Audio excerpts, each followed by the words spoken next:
మేము తప్పకుండా మద్దతు ఇస్తాము, గెలిపించుకుంటాము. ఈ వచ్చే ప్రభుత్వం కూడా ప్రజాప్రభుత్వమే కాబట్టి తప్పకుండా మేమందరం కూడా మద్దతు ఇస్తామని వాళ్ళు తెలియజేసుకుంటున్నారు. కేవలం ఇంకా 2 నెలలే ఉన్నాయి. మన నెల్లూరు ప్రజలు కూడా అందరూ ఆలోచించాలి. వచ్చే ఎన్నికల్లో తప్పకుండా ఉందాధారమైన రాజకీయాలు చేసే మాలాంటి వాళ్ళని తప్పకుండా మీరు ఆదరించాలని చెప్పి కూడా కోరుకుంటున్నాను. ఎందుకంటే ఇప్పటివరకు మీరు చూశారు, కేవలం నెల్లూరు జిల్లాలో కేవలం మాటలు చెప్పుకుంటూ కేవలం విమర్శలు చేస్తూ ఇష్టం వచ్చినట్టు మాట్లాడే నాయకుల్ని చూశారు, రౌడీజం చేసే నాయకుల్ని చూశారు.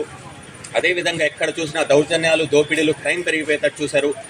ఇప్పటికి కూడా మున్సిపల్ కార్మికులు చెత్త ఎత్తకుండా నిరసన తెలుపుతుంటే వాళ్ళ జీతాలు వాళ్ళకి సక్రమంగా ఇవ్వకుండా, వాళ్ళ పరిష్కారం చేయకుండా వాళ్ళు తప్పించుకొని తిరుగుతున్నారు ఇప్పుడున్న ప్రజాప్రతినిధులు. అదేవిధంగా అంగన్వాడీ కార్మికులు కూడా ఎంతో ఇబ్బంది పడుతున్నారు. అదేవిధంగా ఎంప్లాయీస్ కూడా జీతాలు అందకుండా ఇబ్బంది పడిపోతున్నారు. మధ్యతరగతి వాళ్ళు కూడా నిత్యావసర వస్తువులు ఆకాశానికి అంటుకొని వాళ్ళు కూడా ఇబ్బంది పడిపోతున్నారు. కానీ ఈ జగన్మోహన్ రెడ్డి కేవలం మైండ్ గేమ్స్, డైవర్షన్ పాలిటిక్స్ ఆడుతున్నారు.